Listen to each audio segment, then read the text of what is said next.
যাই হোক, কে বা কাহারা আমি জানি না, কিসের জন্য। আমি তো সবাইকে ভালোবাসি, আমি আসলেই সবাইকে মন থেকে ভালোবাসি, এবং আমার মনে কোনো কুটিলতা জটিলতা নাই। আমি কারোর নামে কোনো কথা বলি না, কখনো কাউকে কটু করে কথা বলি না, এটা তোমরা সবাই জানো, এটা আমার অভ্যেস। আর আমার পুরো ফ্যামিলিটাই এমন যে কাউকে নিয়ে সমালোচনা কিংবা খারাপ কথা বলা আমরা পছন্দ করি না। এটাই আমরা মানুষ, এটাই তো মানুষ না, মানুষের পরিচয়। এবার শাকিব খানকে নিয়ে মুখ খুললেন ঢালিউড অভিনেত্রী শাবনূর। এক ফোনালাপে তিনি বলেন, বুবলি তো শাকিবের জীবনে এসেছে 2 দিন ধরে, এর আগে তো সবকিছু অপুরি ছিল।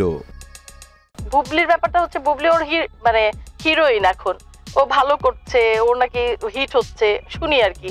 তো আমিও মানে কিছু দেখলাম, ভালোই লাগছে।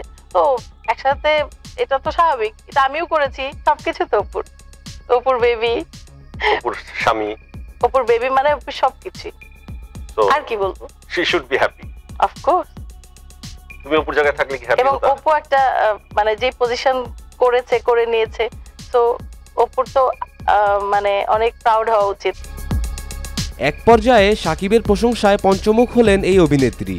চলুন শুনে আসি শাকিবের নামে এই অভিনেত্রী আরো কি বলেছেন। শাকিব খান অনেক বড় সুপারস্টার হয়ে গেছে এখন, আলহামদুলিল্লাহ, আমাদেরই ইন্ডাস্ট্রির মানুষ এবং আমার খুব ভালো বন্ধু। আমি চাই ও আরো বড় হোক। ও অনেক কষ্ট করেছে ইন্ডাস্ট্রিতে, আমি দেখেছি যে ও শুটিং এর সময় কখনো বসেনি, যে একটা পানি পর্যন্ত খায়নি। ও মানে কাজের উপরে অনেক সিরিয়াস।